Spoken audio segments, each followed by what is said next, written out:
Welcome everyone to Gnostic Network. I am your host, Tara Crete, and this is Insights of a Modern Mystic with Isabella Greene.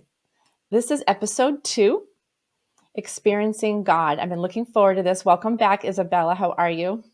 Thank you for having me. I'm great. Oh, thank you for having me. So last time we discussed what it takes becoming a mystic and what it means to be a modern mystic today.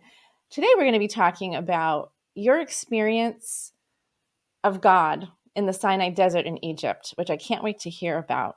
So you journeyed to Egypt and you had a life-changing experience there in the desert. So firstly, what was it that called you to go to the Sinai Desert?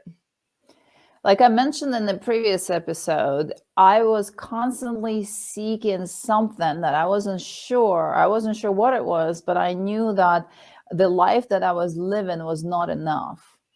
I was a very unhappy person in my corporate career, making a lot of money and in my marriage, and I was just not excited and things were missing. And so I was drawn to the sacred places. I was naturally looking for access to this connection to the divine, the feeling that it gives you to be in the ancient temple, for example. And so at some point, I found myself in the Holy Land of Israel, and I was in the temple, outside of the temple of the Dome of the Rock, that central temple that they have in Jerusalem. And it's an intense experience there to begin with, but I came out and I was in this altered state, kind of from just being in the presence of that intensity. And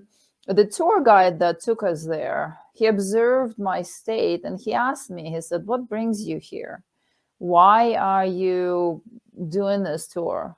What is it that you're seeking?" And I said, "I think that I'm seeking God, truly.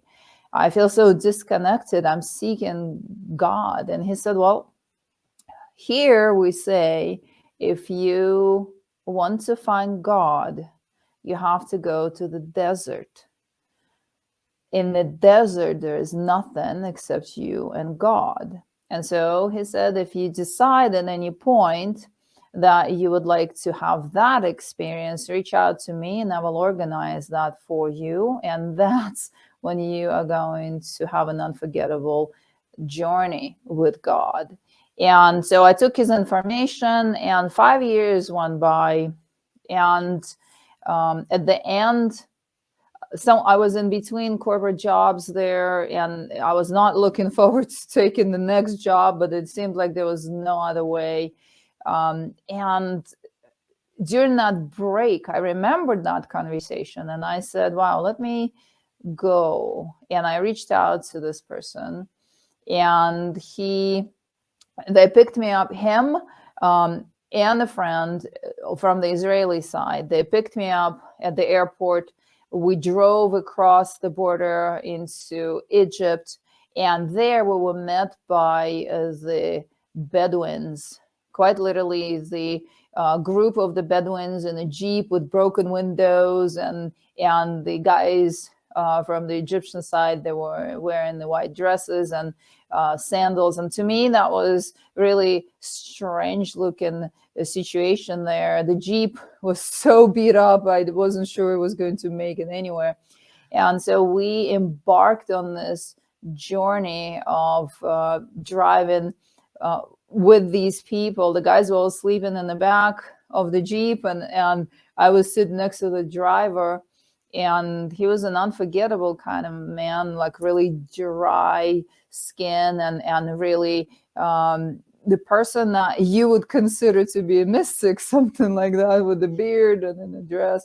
And we drove for 2 hours on the road, and then he just turned right into the sand.